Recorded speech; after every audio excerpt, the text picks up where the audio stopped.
Science Cast, uma conversa com ciência. Olá, bem-vindo ao Science Cast. O meu nome é Vasco Matos Trigo. Para o episódio de hoje trouxemos Nuno Capela. Nós queremos saber o que é que faz um doutorado em Biociências que desenvolve investigação no Centro de Ecologia Funcional da Faculdade de Ciências e Tecnologia da Universidade de Coimbra. Obrigado por estar connosco. Nuno é especialista em ecologia. Ecologia é um campo enorme, portanto, ora, para começar, queremos saber, afunilar um bocadinho e focar o que é que está a fazer mesmo. Exatamente, a ecologia envolve muita coisa, é basicamente o estudo da vida e do que nos rodeia. E então estou a especializar-me numa coisa num inseto muito pequenino, muito importante, que é a abelha melífera. E então parte do meu doutoramento, praticamente todo o meu doutoramento foi a explorar e a estudar de que forma é que o nosso ecossistema pode afetar a abelha melífera. A abelha melífera porque faz mel, é isso? Sim, É daí que vem o nome? É daí que vem o nome, sim, porque nós, quando falamos em abelhas, e isto é realmente muito importante distinguir, assumimos sempre que dizemos abelha e as pessoas assumem que é a abelha do mel. Mas a verdade é que existem 20 mil espécies de abelhas a nível mundial. Não é? Ainda é muita coisa, é mesmo muito. E na Europa nós temos cerca de 2 mil espécies de abelhas. E portanto nem todas fazem mel, então? Não, só mesmo a abelha, só a apis melífera. E nós cá em Portugal e Espanha até temos uma abelha um bocadinho diferente, que é a apis melífera iberiensis. Sim. E é específica aqui da nossa região. Mas aí está, as que fazem mel é só a apis melífera. Todas as outras não fazem ou fazem coisas residuais, como por exemplo os ninhos de bombos, por exemplo, também produzem uma espécie de substância de néctar, algo parecido com o mel, mas não é exatamente o mel. Nós, quando falamos de animais, enfim, nós, as crianças, quando começam na escola, habituam-se a falar de um animal e o que é que nós tiramos, o que é que o homem tira desse animal, digamos assim, porque é que é útil, não é? A abelha, as pessoas sabem, é mel e cera, não é? Agora, pelos vistos, há abelhas que produzem outras coisas e a abelha não é só importante por causa do mel que produz. Exatamente, sim. Isso é também uma daquelas ideias pré-concebidas que nós temos, que é a abelha é importante por causa do mel, mas a maior importância da abelha melífera e das outras abelhas é os serviços de polinização. Ou seja, andarem de flor em flor e ao buscarem o néctar estão a transportar, muitas das vezes acidentalmente, pólen entre flores e então participam no processo de polinização cruzada e isso faz com que nós tenhamos comida. É tão simples quanto isso. Sem esse processo, a nossa produção de comida iria reduzir drasticamente e o mais afetado nem seria a produção em si, mas a diversidade. Sim. E nós, humanos, e nós principalmente países mais desenvolvidos, já nos habituámos a ter uma diversidade enorme à mesa que seria muito perdida sem os serviços de polinização. Não são só as abelhas que fazem polinização, não é? Não, estamos a falar de abelhas, aqui está daquelas 20 mil espécies e a abelha melífera, faz parte dessas 20 mil, e depois estamos a falar de vespas, estamos a falar de borboletas, moscas, e depois todos esses animaizinhos pequeninos, mas depois têm um papel muito importante. Sim, depois há deles também grandes, por exemplo, morcegos, ou algumas aves também, e aí está-se até a descobrir que às vezes lagartos também fazem polinização. Porque andam de flor em flor também. Como é óbvio, estes níveis são níveis diferentes de participação no processo de polinização, mas por vezes até são níveis interessantes porque pode existir uma ligação muito forte entre uma planta e um polinizador, e se um deixa de existir, o outro também. Pronto. E a abelha melífera, a verdade é que é muito generalista, visita muitas flores, daí para nós humanos é espetacular porque não é esquisita, digamos assim, no que vai polinizar, mas pode não ser tão eficiente como algumas abelhas que são específicas daquela flor, então são mais eficientes a fazer o processo. São especialistas naquela. É exatamente isso, são especialistas, tiraram o doutoramento daquela área. Por isso nós temos, quem vai ao mercado, ou quem vê mel, há mel de rosmaninho, mel de eucalipto, mel depende de quê? É a abelha que gosta mais daquilo ou é o que existe naquela região? É o que existe normalmente naquela região, ou seja, as abelhas têm preferência mas normalmente o mel é as flores que elas visitaram. Por exemplo, mel rosmaninha, porque havia muita disponibilidade de rosmaninho e foram buscando buscar néctar ao rosmaninho e fizeram mel a partir daí. Ou de castanheiro também é muito comum em Portugal, urze, nas zonas de montanha.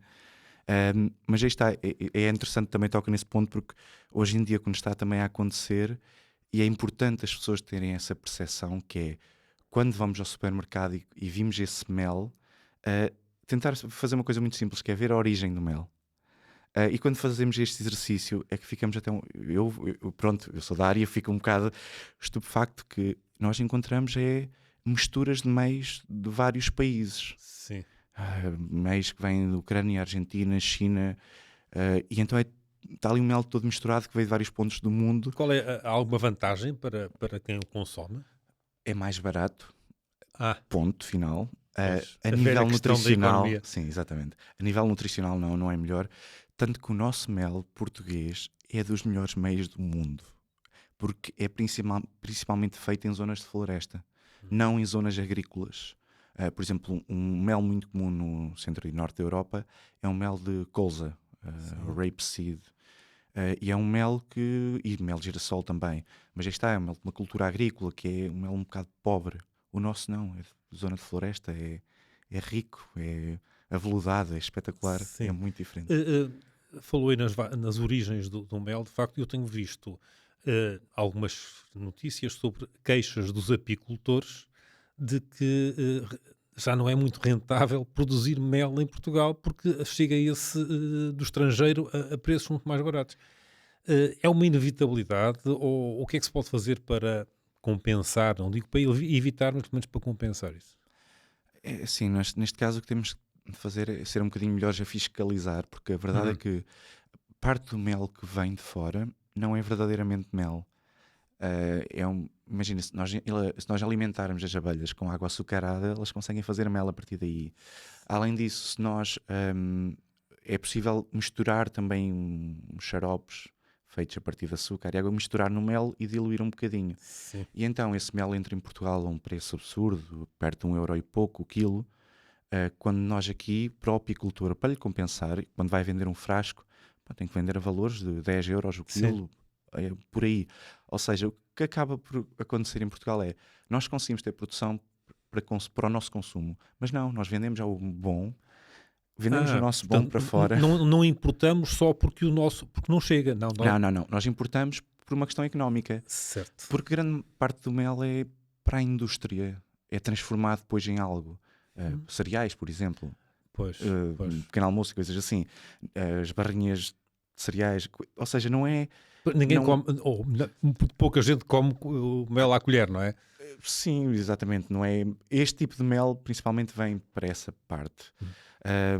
Agora, pronto, é só com fiscalização, acho eu, mais apertada, e com uma união realmente forte dos apicultores e das associações para defender o seu produto e para mostrar que é um produto de muito boa qualidade. Pois, porque não adianta nada estar a dizer não, produzam mais mel, porque depois não é rentável, não é?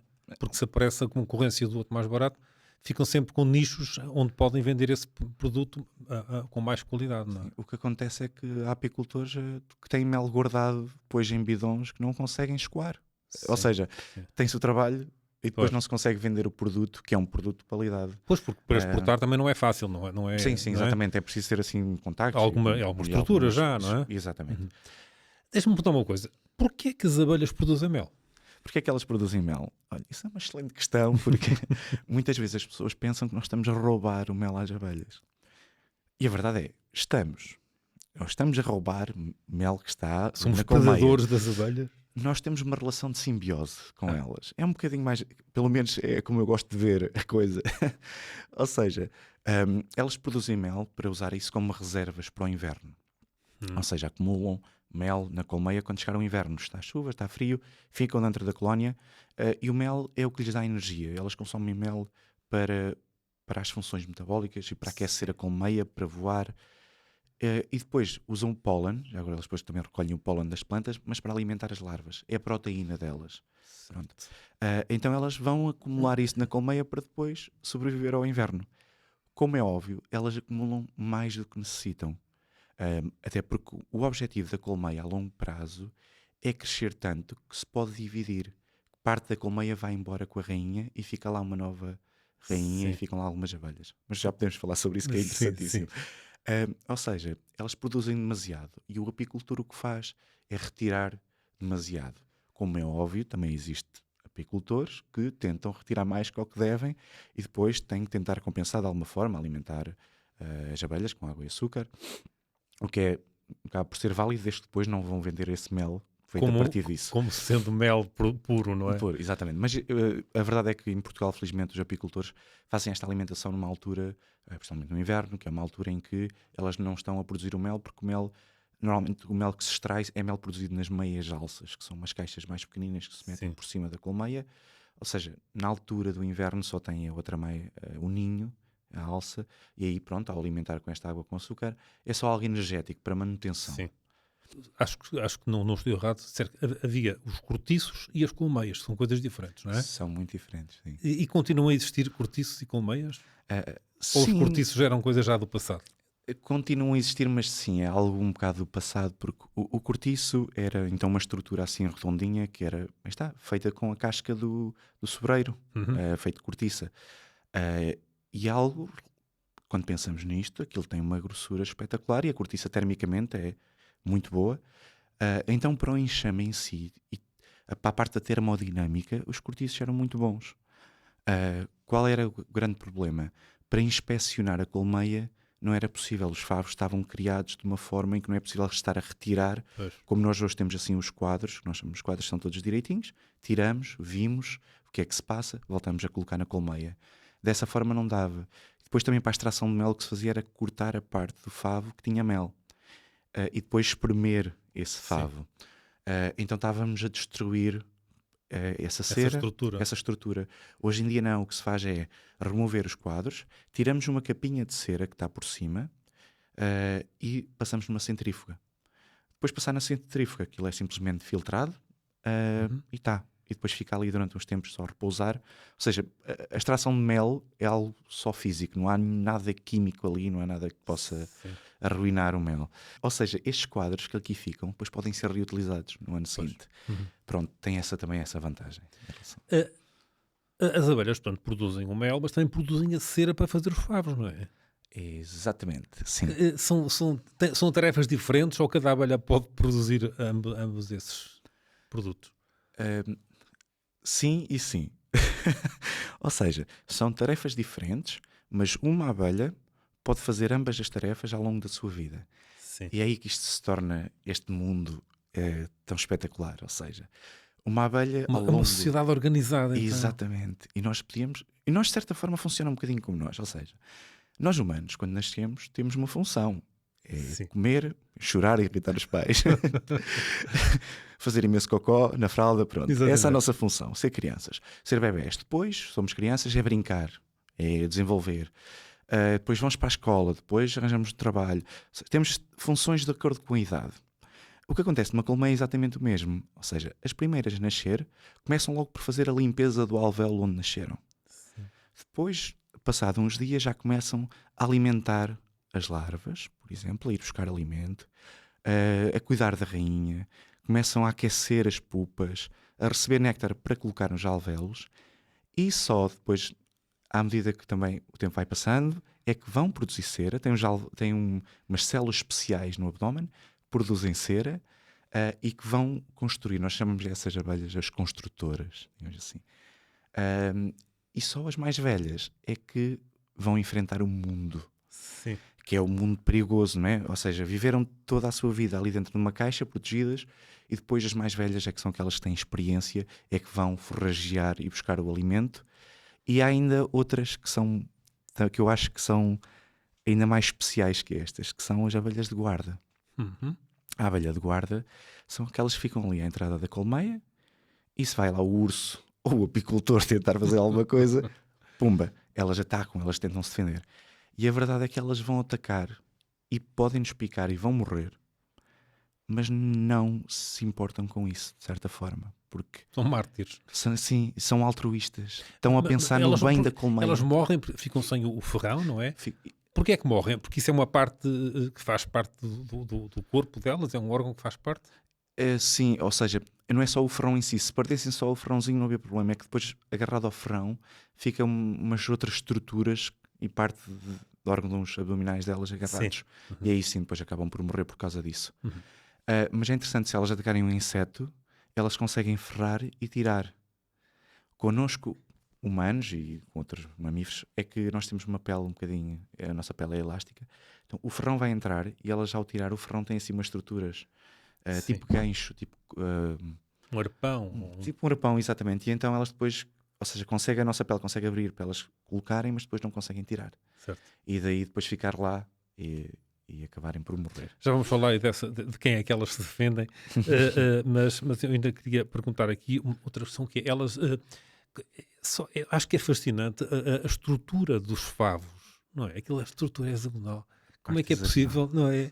Sim. Há alguma explicação para isso? Não. Ou há só uma constatação de que é assim? Não.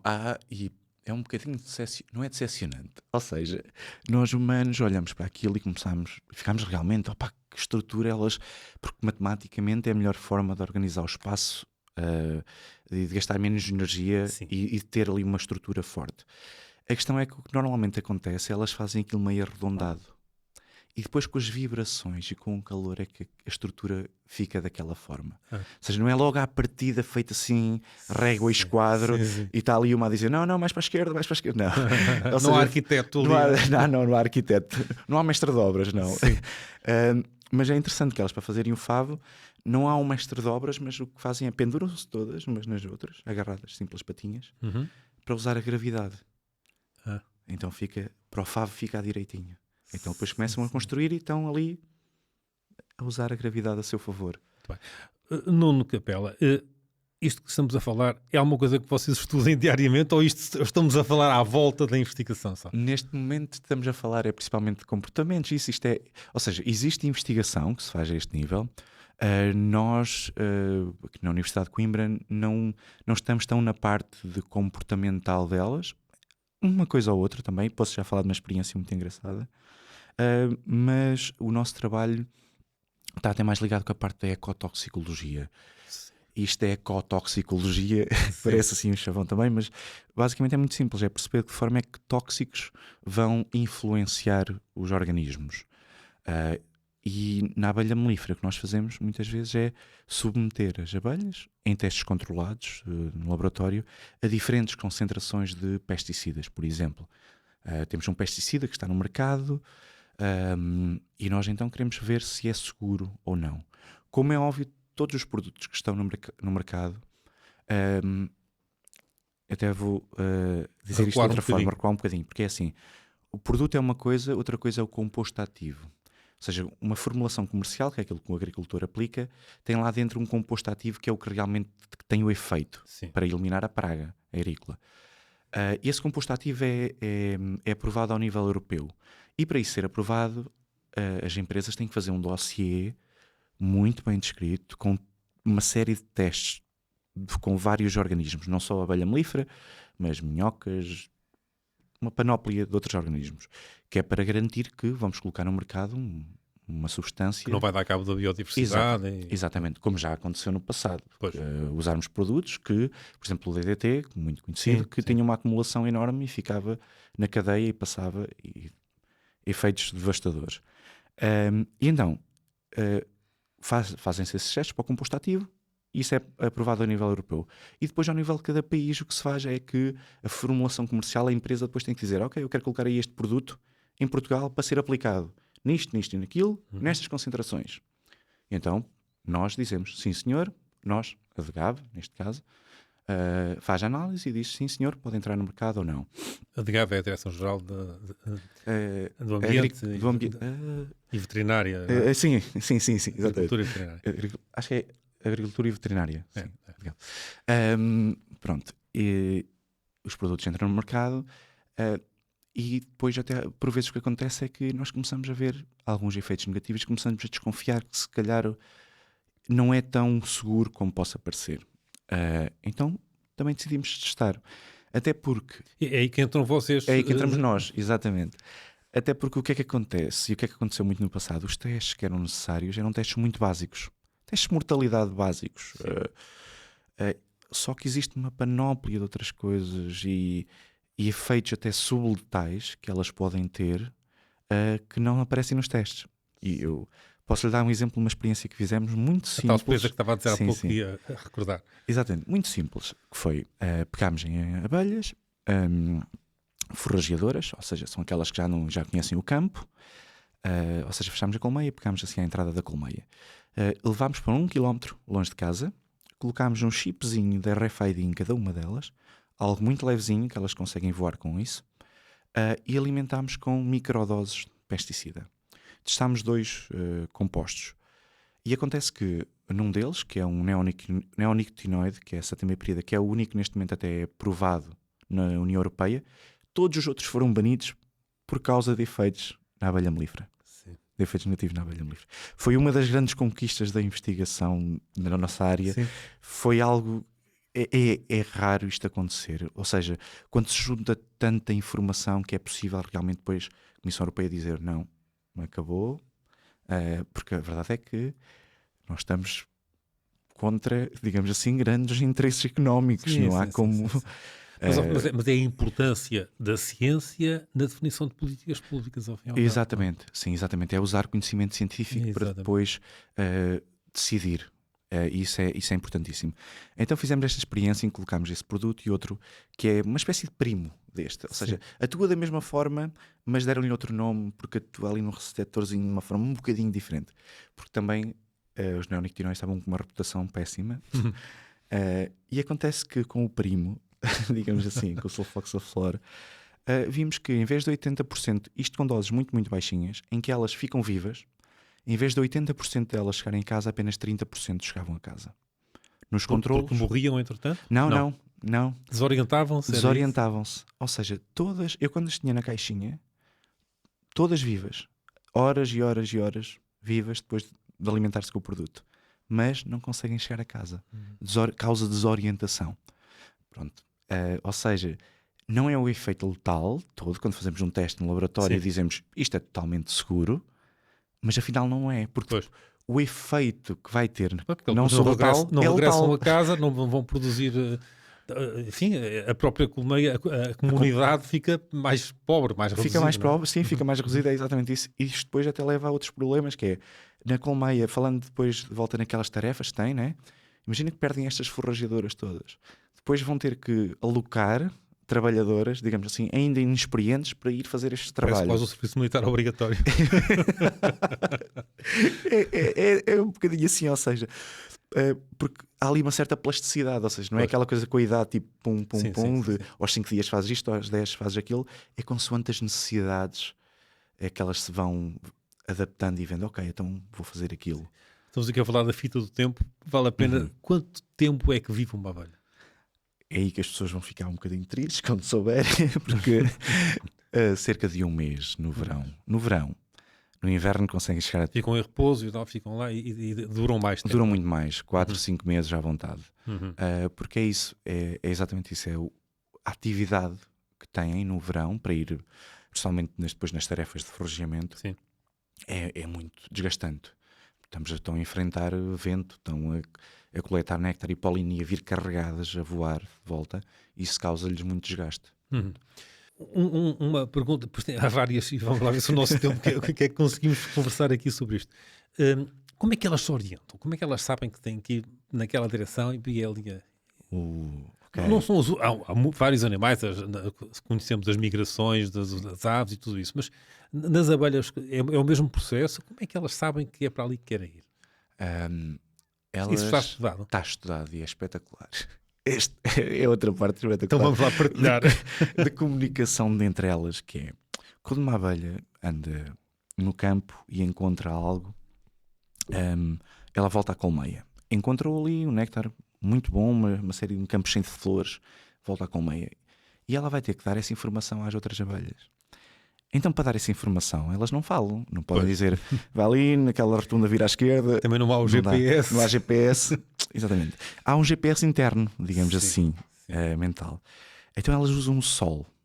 O sol está lá e está lá em cima. Consideram sempre que o sol está lá em cima. E então, se esse tal recurso estiver na mesma direção do sol, ou seja, o sol normalmente está um bocadinho para sul, né? Sim. Elas está exatamente na mesma direção do sol, mesmo que seja ao nascer do sol, né? Elas fazem a dança para cima. Como é que elas sabem o que é o para cima? Usam a gravidade. Mais uma vez.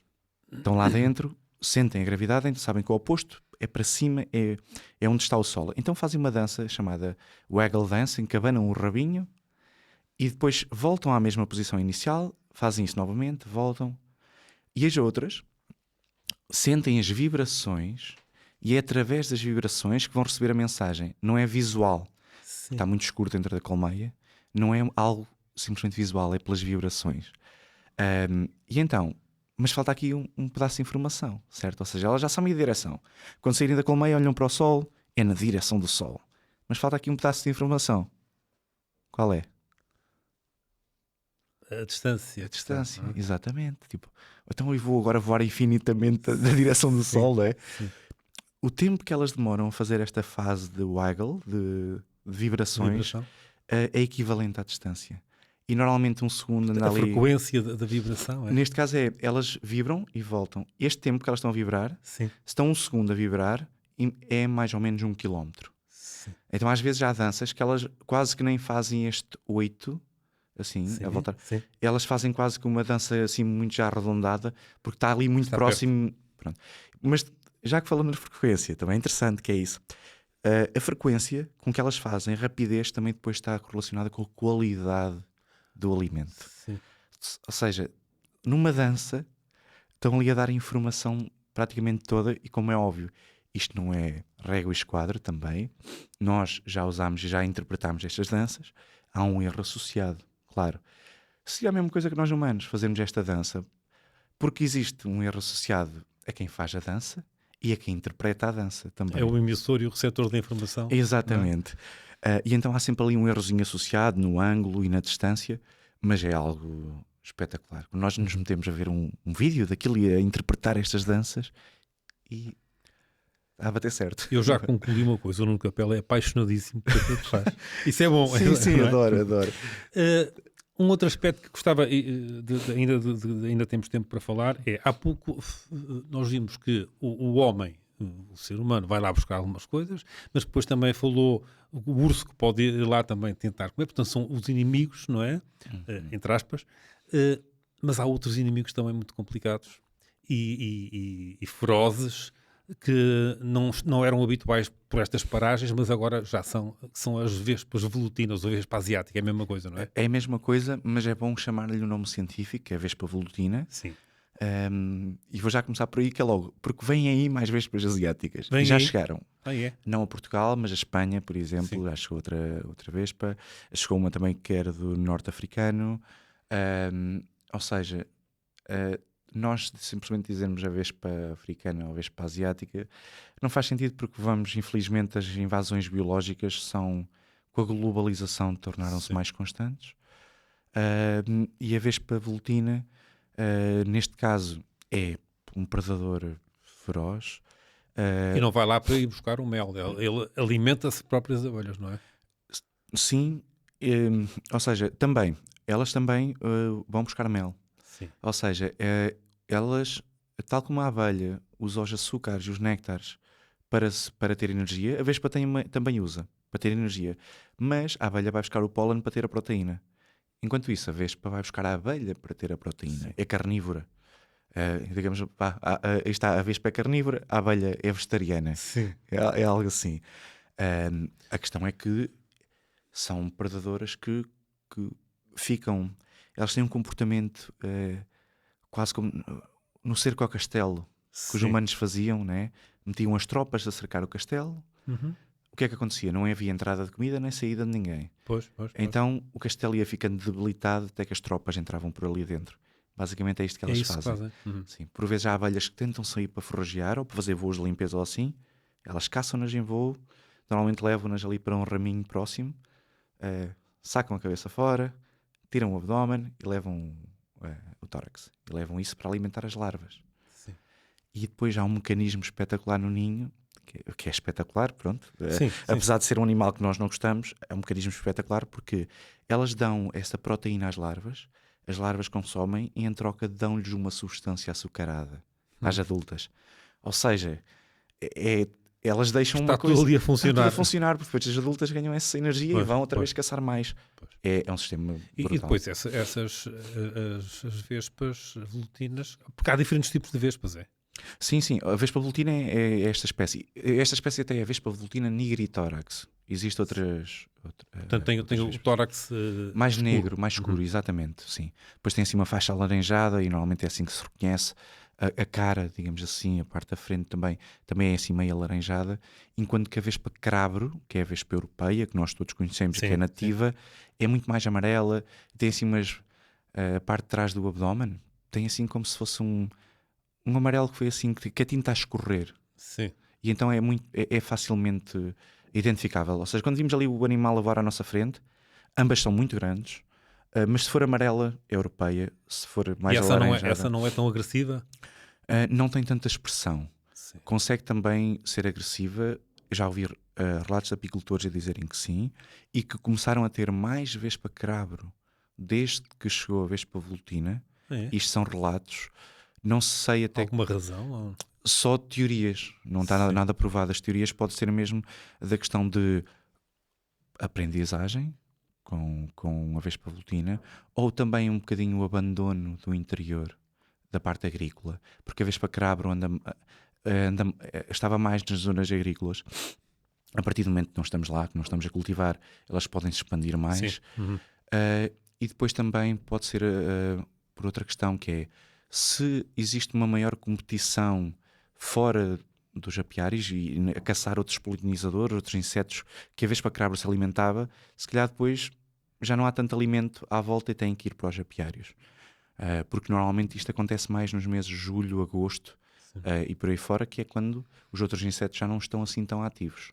Ainda estamos a falar da velutina, que é agressiva para o próprio humano, não é? Ou é só quando é atacada? Ou... Sim, ou seja, nós temos esta... Não é tão agressiva como uma vespa crabro, não diria. Mas o facto de ela se instalar mais perto dos humanos aumenta a probabilidade de contacto. E então, daí ser mais agressiva por causa disso. Mas, naturalmente, o seu comportamento não é agressivo em relação aos humanos. Ela é muito defensiva dos seus ninhos. Certo. Infelizmente, já ocorreram mortes em Portugal. E principalmente o que acontecia era de pessoas que andavam a fazer limpezas de terrenos e com a máquina assim batiam num ninho que estava num silvado ou isso, e elas atacavam e é doloroso. Aquelas picadas são Há já programas nas autarquias, nomeadamente, de detecção, e depois há que chamar os bombeiros para tentar destruir os ninhos. Enfim, à partida parece bem, estamos-nos a defender, elas podem nos atacar, nós vamos destruí-las. Para a biodiversidade isso é grave ou não? ou seja, Ao fim e ao cabo elas são invasoras também, sim, não é? sim, exatamente. Ou seja, nós é isso, elas são espécies invasoras que vão ter um impacto negativo nos nossos polinizadores, nos nossos insetos. Só para ter noção, um ninho consome cerca de 11 kg de insetos por temporada, 11, 14 kg de insetos, se não me engano. Ou seja, isto estão a caçar muitos outros insetos. A maior Os parte tais são outros insetos que são polinizadores e que... Exatamente. A maior parte de que elas caçam, cerca de 40% era a abelha melífera. Isto é um estudo feito em França. Depois moscas, também muitas moscas, outras vespas, outras abelhas, e depois, mas a verdade é que apareceu o DNA de cerca de 200 e tal espécies. 200 e tal. Ou seja, um predador que preda tudo, digamos assim, o que pode. Largo espectro. Exatamente. Ou seja, as espécies invasoras acabam por fazer isto, que é, vão ocupar um nicho das que já cá estão e vão criar disrupção. Isto é quase como as mimosas, as acácias, por exemplo. Propagam-se tanto que depois as outras árvores que estavam ali, ao longo do tempo, vão acabar por definhar. Os arbustos e tudo isso vai acabar por desaparecer e ficamos, em vez de termos uma diversidade enorme, ficamos apenas com uma espécie ou duas espécies.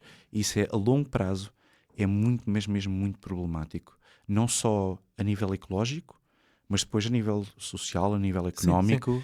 Aliás, o centro onde o Nuno Capella investiga é o Center for Functional Ecology, certo? Portanto, certo. Science for People and the Planet.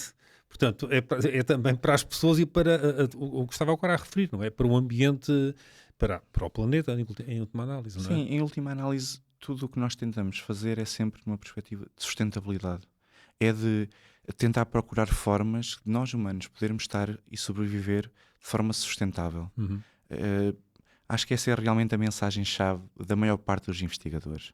Porque nós queremos é isso, é criar um bom equilíbrio entre a nossa presença, em que podemos explorar recursos, em que podemos explorar outros animais, outras plantas, mas que seja possível que haja também diversidade, não só pelos serviços que isso nos dá, porque isso foi depois também, há uns anos atrás, começámos nesta questão a falar sempre dos serviços de ecossistema e a meter valores em tudo isto, mas depois também pela parte da ligação do ser humano e que o ser humano tem a todo este mundo que nos rodeia. Que eu acho que isso também, a parte depois social, também é muito importante. Claro. Nuno, nós estamos mesmo a terminar, mas queria só uma frasezinha sobre um outro projeto que é de prevenção e combate ao gorgulho do eucalipto. Continua ligado a isso? Não tenho. Esse projeto foi do Fitoglobulus, sim. Esse foi um projeto que já terminou. Já terminou? Sim. Mas basicamente era um projeto que o gorgulho do eucalipto é um inseto também que ataca os eucaliptos e come assim as folhas mais jovens. Sim. E o que faz depois é que previne o crescimento da árvore na vertical e depois a árvore começa porque estamos a remover a dominância apical. Então a árvore começa a criar mais ramos. Sim. E depois já não tem aquele crescimento, ou seja, isto depois tem impacto a nível da produção de pasta de papel. Sim. Mas portanto isto já é um projeto que já terminou. Sim, mas a verdade é que neste momento, isto são boas notícias, que a nível do gorgulho de eucalipto, as aplicações que faziam-se aplicações para controle desta praga, aplicações de inseticidas, aí passámos de algo como, eu vou dizer só valores assim um bocado por alto, mas de coisas como, imagine, tratarmos 200 hectares para agora serem apenas 5. Sim. Passámos destas dimensões, ou seja, neste momento a praga em si já está mais contida e os tratamentos que têm que ser feitos já são cada vez menos. Mas pronto, depois nessa área existem outras pragas a chegar hoje em dia, que já chegaram há alguns anos, que também agora há que tentar perceber como controlar. Mas o nemátodo do pinheiro, por exemplo? O nemátodo do pinheiro... Ou isso é uma coisa diferente? É diferente. O nemátodo do pinheiro afeta os pinheiros. Nesse caso, chegou cá, agora não me lembro das datas, e houve um plano de contingência criado para tentar conter ali aquela zona. Ou seja, isso é o que se faz quando chega uma espécie de fora e nós tentamos criar um plano de contingência.